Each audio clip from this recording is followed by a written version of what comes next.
This is a story about the end of the world.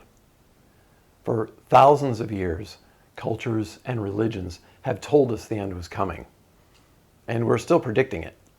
But now, joined by apocalyptic-based news and entertainment industries that increasingly profit by showing us all the ways the world will end through movies and television, books and video games, or just by showing us what's happening in the real world. Now, for over 20 years, I've investigated human trafficking across the globe. And in that time, and collaborating with others, we found an enormous amount of child abuse images on Facebook. Now think of it, for the first time in history, pedophiles didn't need to hide what they were doing. Across language barriers, across borders, across the world, these people were gathering on Facebook, validating each other, enabling each other, and trading images and videos of children being attacked, which is all a form of human trafficking. Now, in reporting all this to law enforcement, I had a front row seat. And because of this work, I've seen the end of the world for thousands of children through images of destroyed lives. Images that I have to live with. So I decided to do something. Because I think the end of the world, especially the world of children, is really something we should avoid. So whether through theological forecasts from long ago, or through the new religions of electronic entertainment, we've taken the stories of the end of the world and gobbled them up like a chocolate eclair. And in the past 70 years or so, for the first time, we can make it happen. We don't need a deity. We don't need aliens or another comet. With nuclear or bioweapons, the choice to end the world is ours. And like never before, this Armageddon option is on the table as a viable solution to resolving conflict. Imagine how living in that shadow of death has made all our other conflicts pale in comparison. Imagine what that has done to our humanity, to our global village of ideas and innovation. With the world ending, why should we seek resolution? Why should we cooperate with each other? Why should we collaborate or compromise or show compassion? If it weren't for a few glimmers of hope, it seems we've simply given up and turned our backs on the better angels of our nature. It's clear we live in a culture of conflict, led by the Adversarial Industrial Complex that profits from a violent culture that no longer seeks solutions to the enormous challenges facing us.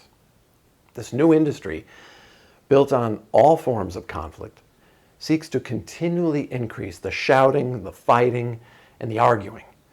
It's a cacophony of conflict that gets higher ratings and more votes, makes more money, creates more followers, and most of all, makes us feel really good when we get into an endless argument on social media. And that's when we completely lose our motivation for coming to agreement.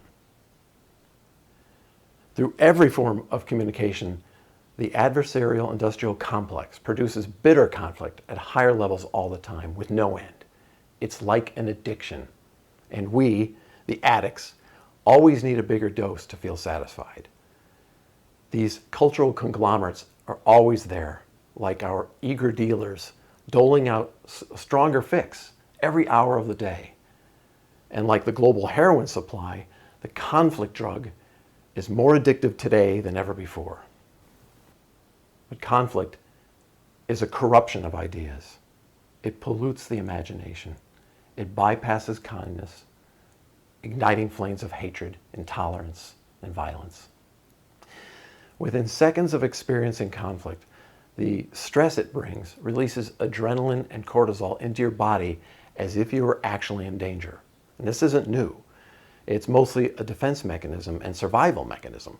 We evolved in conflict, in fear, and in a survival mode, until only recently we had to spend every moment of every day thinking about survival, finding enough food, finding shelter, avoiding getting eaten by something or attacked by other humans.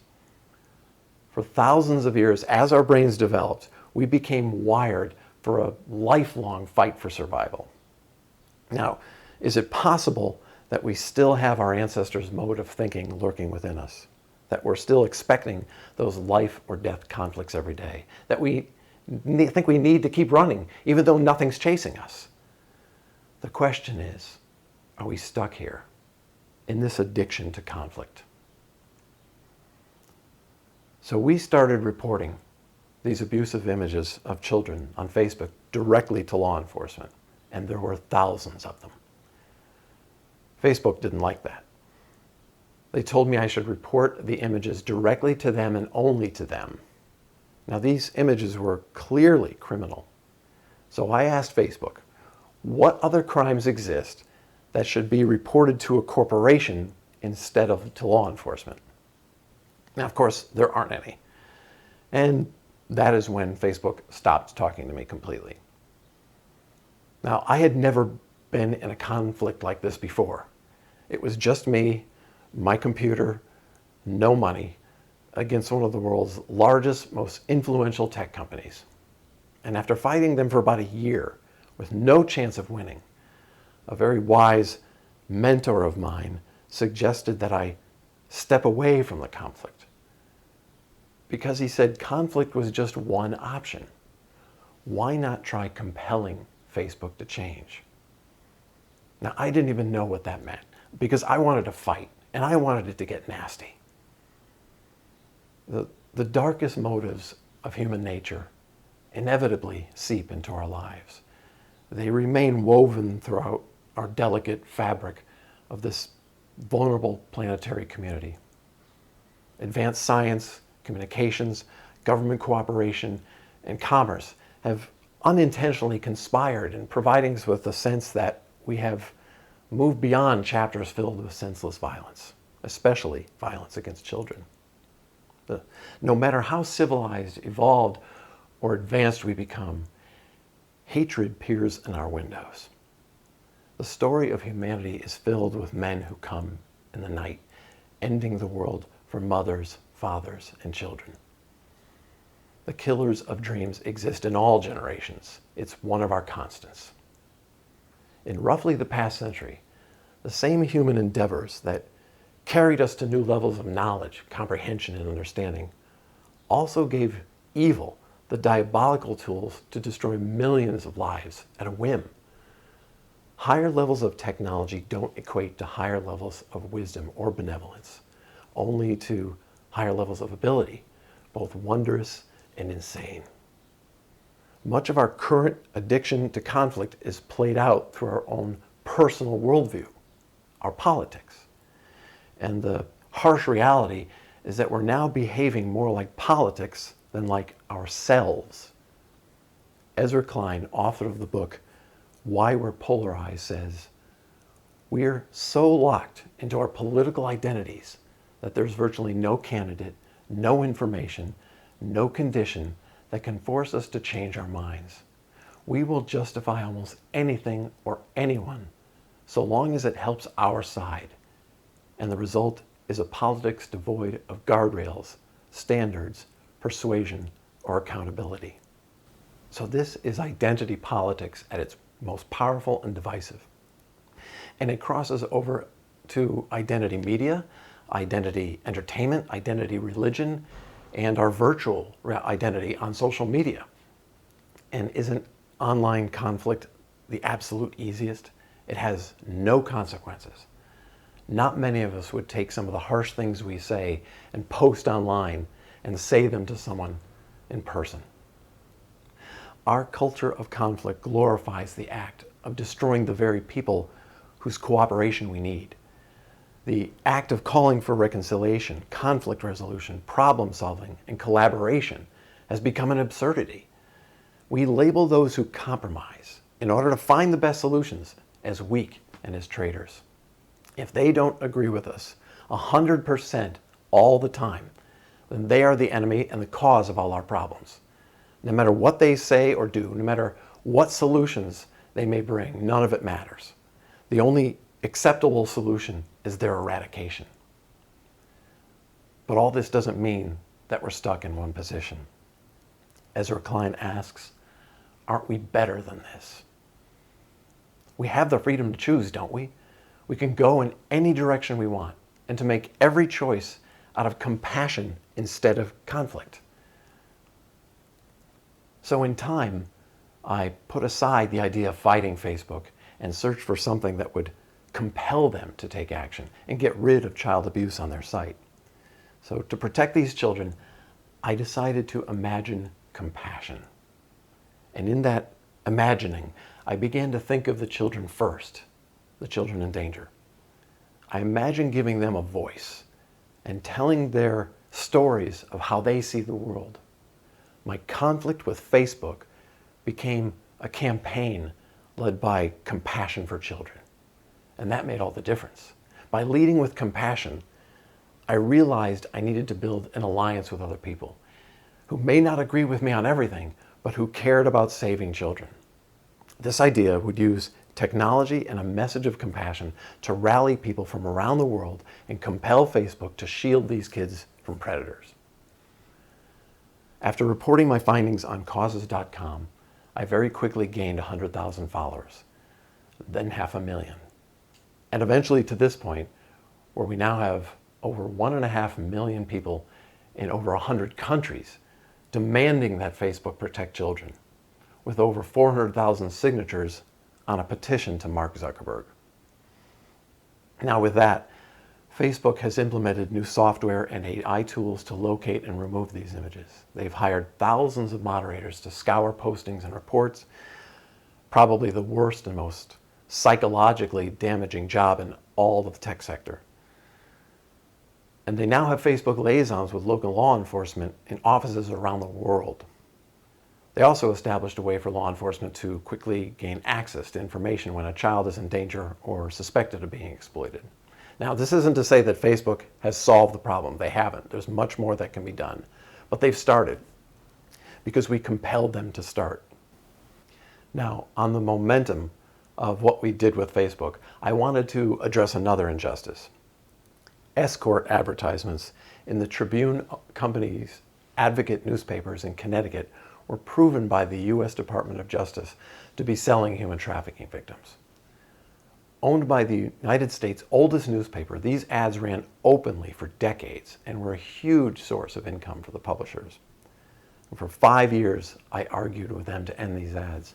I even showed them similar ads that they had run announcing awards for the return of runaway slaves over 2 centuries ago, both ads promoting slavery. The publishers wouldn't budge. Again, it wasn't a fight I could win. I had to imagine a different way, one that led with compassion for those being sold for sex in the 21st century. So I approached some of our lawmakers and explained the problem in the context of human rights. I wrote legislation that would make the publishers accountable if young people were found to be advertised in these listings. It was a team effort. It took a lot of work, but my idea eventually became law. And 1 week after the law went into effect, the paper stopped running the ads. And within a year, the paper ceased publication altogether. Now imagine this. There are ways to win without fighting, without conflict. In every moment, there is the possibility of a better future, but we get caught up and we won't do what's necessary to make it a reality because the future doesn't ask anything of us today. So I'm going to ask you. In a moment, close your eyes for just 5 seconds and imagine I've handed you a magic wand. And when you do that, imagine you could take your magic wand and change just one thing in the world. What would it be? Just 5 seconds. Imagine the first thing that comes to mind now.